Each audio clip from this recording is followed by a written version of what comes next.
Bonjour, cette vidéo a été créée à destination d'enseignantes et d'enseignants en BTS Gestion de la PME dans le cadre d'une formation sur la place de la communication au sein de ce diplôme, organisée en 2024-2025 sur l'Académie de Lyon. Elle présente les principaux éléments du référentiel qui traite du numérique, matière par matière, avec des zooms sur les différentes parties issues des textes officiels. Cette vidéo doit permettre de faciliter la coordination entre les personnes qui interviennent dans plusieurs matières sur les 2 années de ce BTS. Il existe également une autre vidéo d'information qui explore, elle, les différents thèmes du numérique que l'on peut être amené à traiter au sein de ce BTS. Vous aurez le lien en description.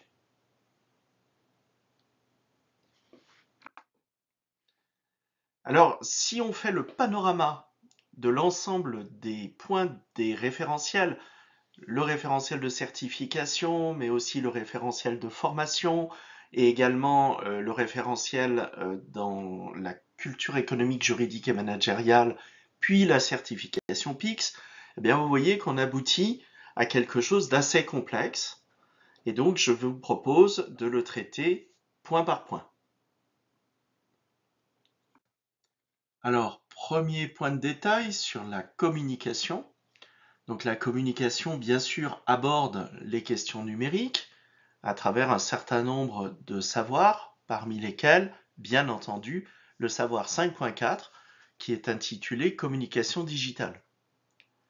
Mais évidemment, c'est en lien avec les enjeux et concepts de base de communication, la question des instruments de dialogue, qui passe beaucoup par maintenant des outils de médiation et des outils d'interaction qui sont digitaux, notamment en collaboration, et puis la modélisation des documents et l'interface homme-machine, évidemment, un formulaire numérique, par principe, il est en communication numérique.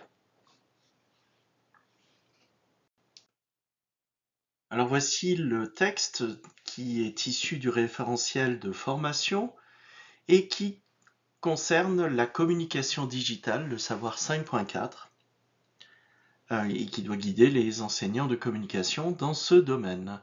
Alors vous notez qu'il s'appelle communication digitale et pas communication numérique.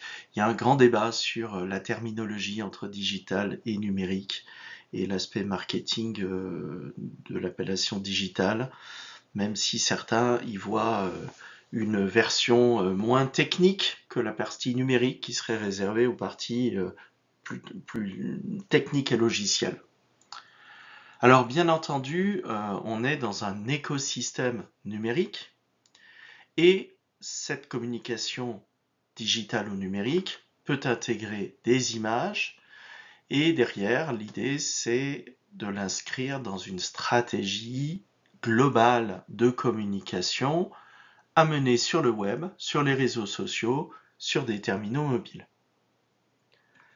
Il faut l'étudier de la même manière que la communication écrite opérationnelle, avec à la fois évidemment une compréhension du pourquoi on répond à un besoin de communication par tel ou tel outil, et puis ensuite une description de ce qui a été fait pour aboutir à un résultat, la validation et ensuite la mise en ligne ou la diffusion du document ou des éléments de communication, et puis derrière, à la fin, et c'est noté en bas du texte, une évaluation de l'écart entre l'objectif attendu et le résultat obtenu et les raisons de cet écart. Ça, c'est une analyse réflexive sur la réponse à un besoin de communication, et ça vaut de la même manière si on est sur de la communication digitale ou sur de la communication écrite ou sur de la communication orale.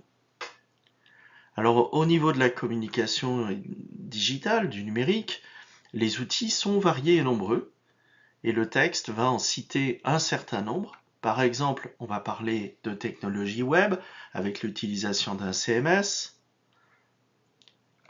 On va parler de règles d'utilisation pour les médias sociaux, qu'ils soient internes, mais surtout externes, bien entendu. On va parler aussi de messagerie électronique, donc d'échanges asynchrones. Et puis derrière, bien entendu, de collaboration et d'échanges synchrones, avec évidemment des espaces collaboratifs.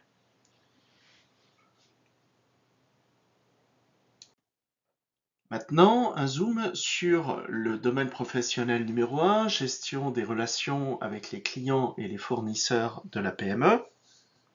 Et là, bien entendu, il y a des activités, dont certaines ici sont citées, qui sont complètement en lien avec des outils numériques, parce que tant sur la recherche que sur l'interaction ensuite avec la clientèle, eh bien, on est avec des outils, par exemple, de marketing digital.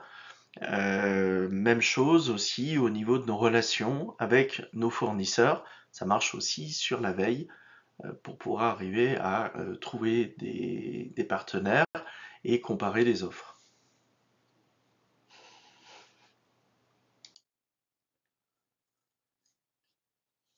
J'ai regroupé sur cette diapositive les domaines D2 et D3, gestion des risques et gestion des ressources humaines.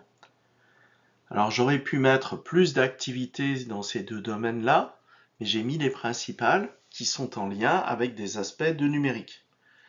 Dans l'activité D2, gestion des risques, il y a la participation à la gestion des risques non financiers et plus particulièrement les risques informatiques et liés aux données. Donc là, on est complètement en phase avec tous les éléments qui parlent de systèmes d'information, d'applicatifs et justement de protection par rapport à la destruction et pour arriver à sécuriser l'accès. Mais il pourrait y avoir aussi dans ce domaine-là la veille, parce qu'elle est demandée au niveau du dossier qui est à produire. Et elle se fait souvent de manière numérique.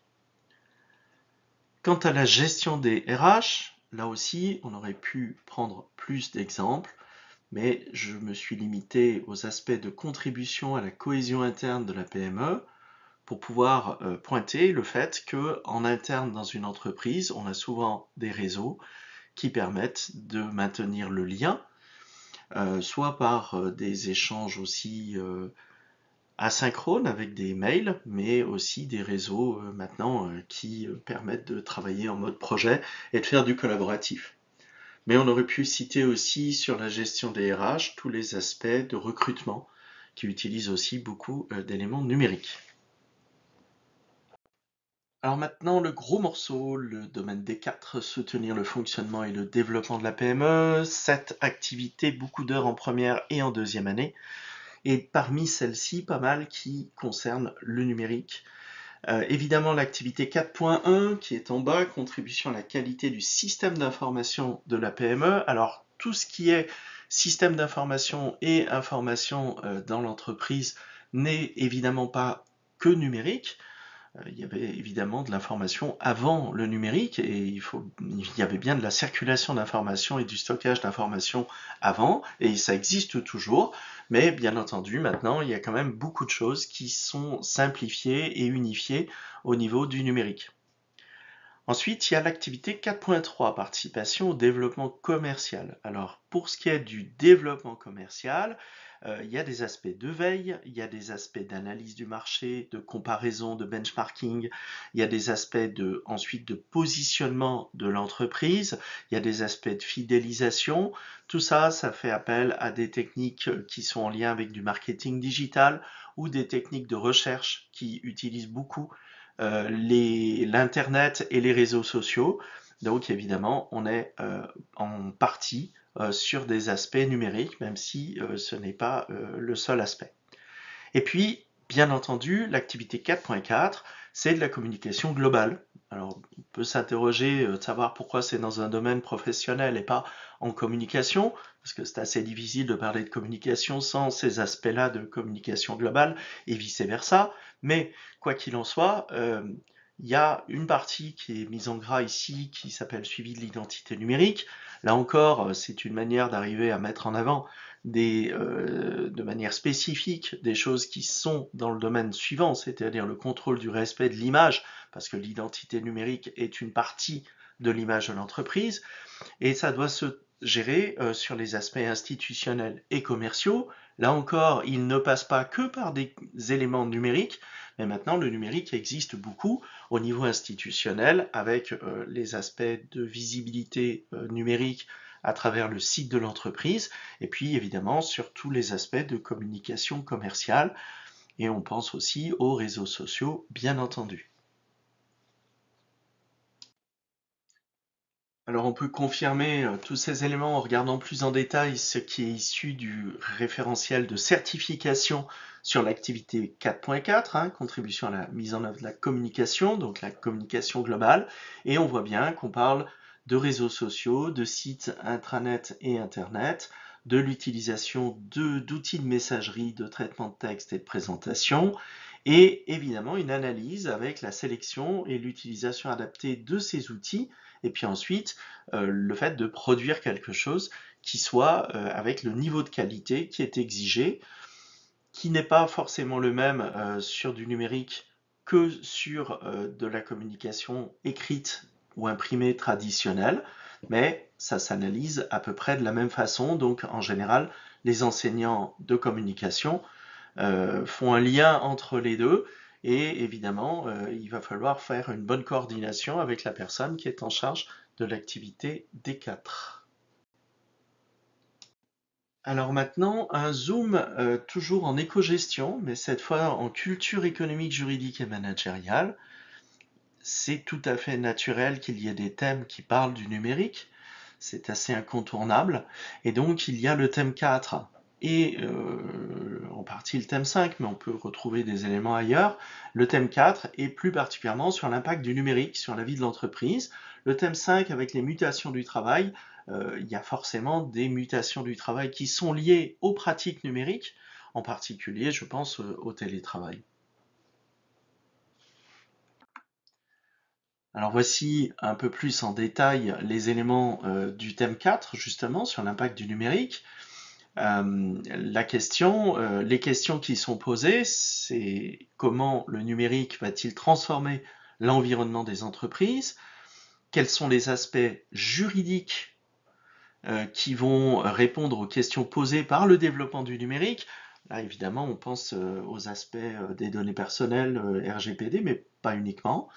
Et puis également, quelle est l'incidence du numérique sur le management, parce qu'il y a beaucoup d'impact sur la manière de manager et de faire des choix et ensuite de pouvoir piloter ces différents choix.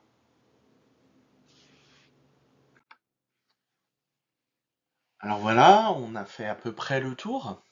Il reste en fait des domaines qui sont situés sur l'image en bas à droite, la culture générale et l'expression, et les langues étrangères. Parce qu'évidemment, le numérique, si vous regardez la vidéo qui présente les différents thèmes, eh bien, il va impacter des aspects de culture. Donc c'est aussi une culture.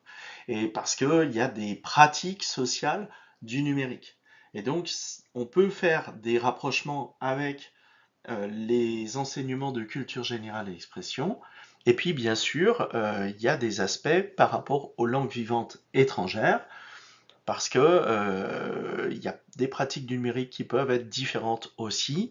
Les grandes entreprises du numérique, les GAFAM, viennent aussi de pays étrangers, donc et on y communique aussi avec des langues étrangères. Donc il y a des aspects importants à voir aussi avec ses collègues. Il reste une dernière partie, qui est la partie à gauche, en rose, qui concerne la certification PIX. Alors la certification PIX, c'est un dispositif d'évaluation et de validation des compétences numériques qui a été mis en place par le ministère de l'Éducation nationale et qui n'est pas réservé qu'aux BTS. Hein. Les jeunes maintenant sont confrontés à PIX à plusieurs moments dans leur scolarité, et ça permet une évaluation des compétences numériques depuis le collège jusqu'au monde professionnel et dans la pratique professionnelle également.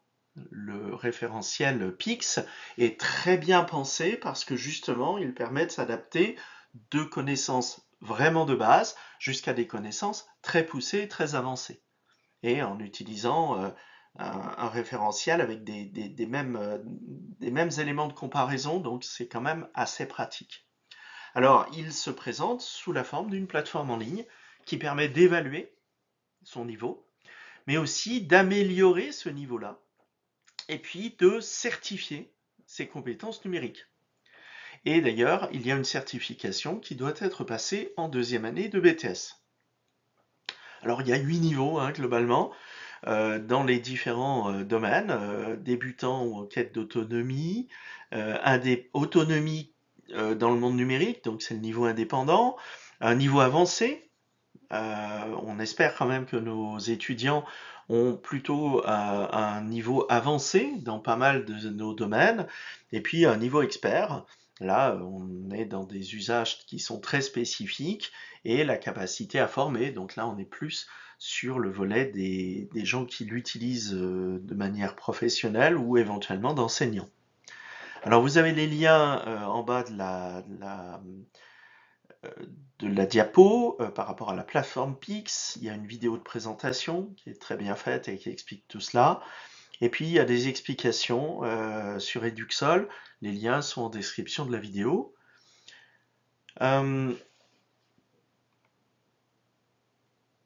Pour ce qui est de Pix, normalement nos étudiants sont plutôt bons au niveau de Pix parce que le BTS gestion de la PME, comme on l'a vu précédemment, en fait aborde beaucoup de sujets du numérique.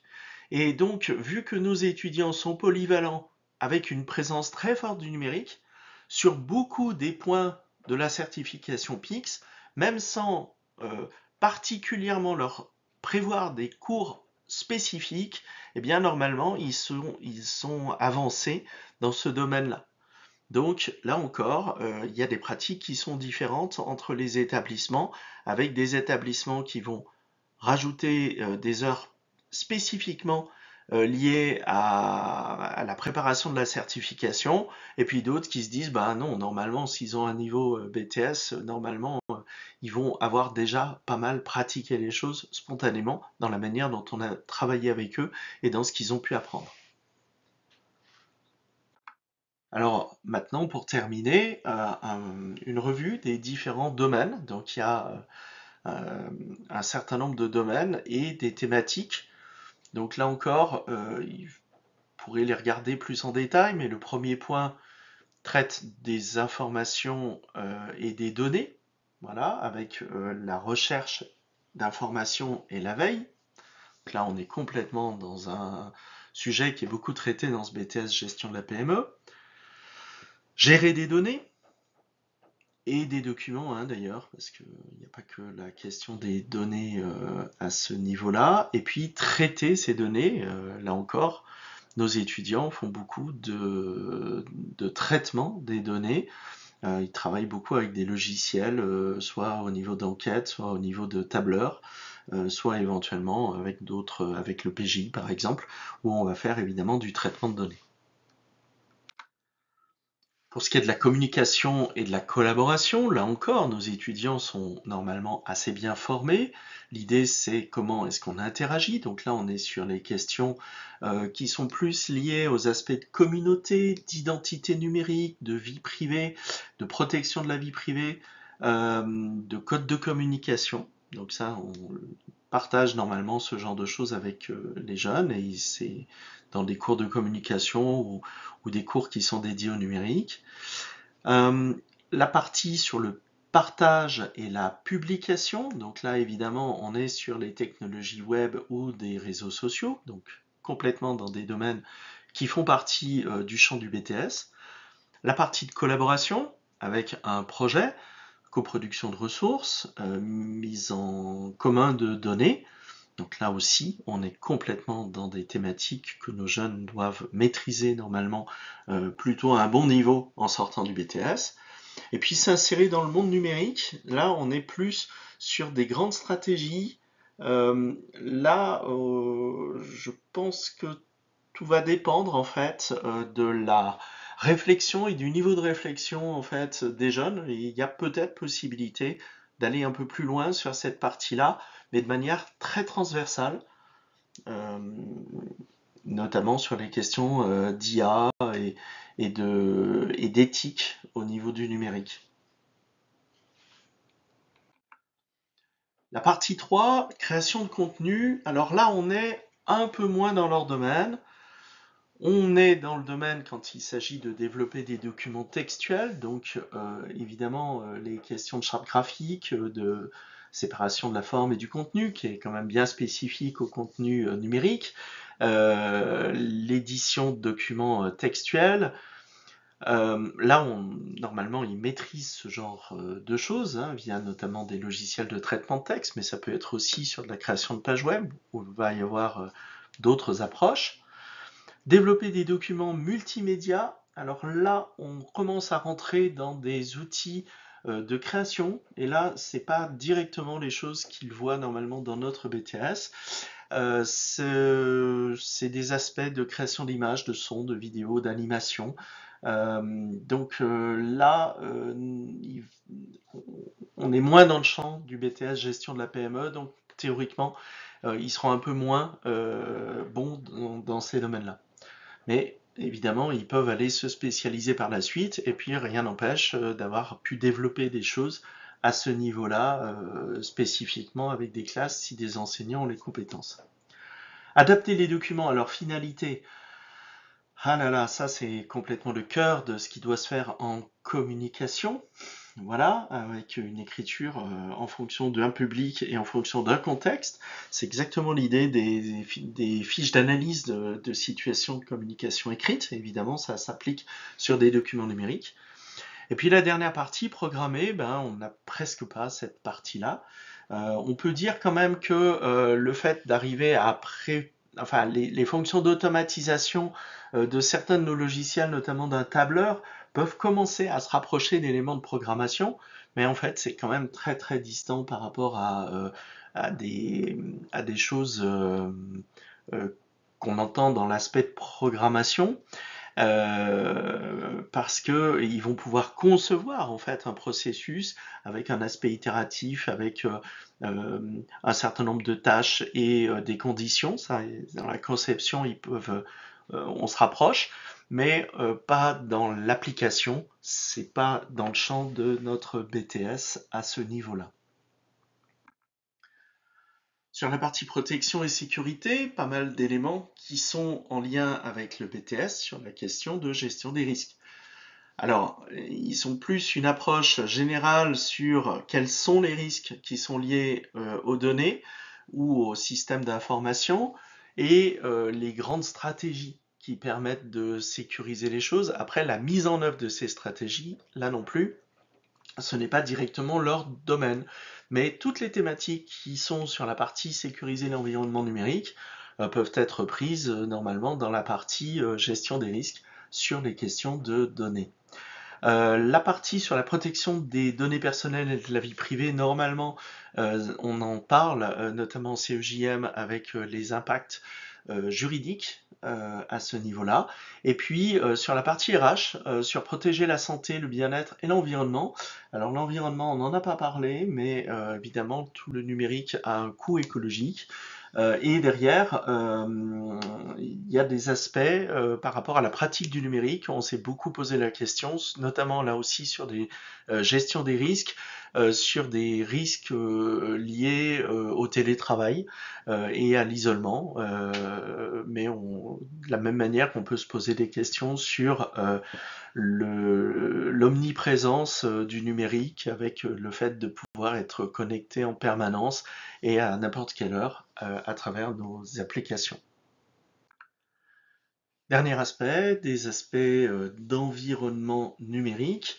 Là, on est plus sur des questions de système et de réseau. Donc, on est sur des aspects assez pratiques et techniques du système d'information. Alors là, normalement, nos jeunes sortent du BTS avec une idée assez basiques quand même. Normalement, doivent être capables d'arriver à appréhender leur environnement numérique au moins à un niveau basique, avoir vérifié que si l'ordinateur ne s'allume pas, il était bien branché quand même. Mais parfois, on a des surprises dans les salles informatiques. Mais après, au-delà de ça, les aspects d'administration, de configuration, alors ils savent qu'on peut sécuriser des comptes et qu'on peut, via un classement et via des comptes, arriver à donner accès à certaines parties des données et pas à d'autres. Ils le voient quand ils font des partages de documents avec des systèmes de droit qui sont différenciés.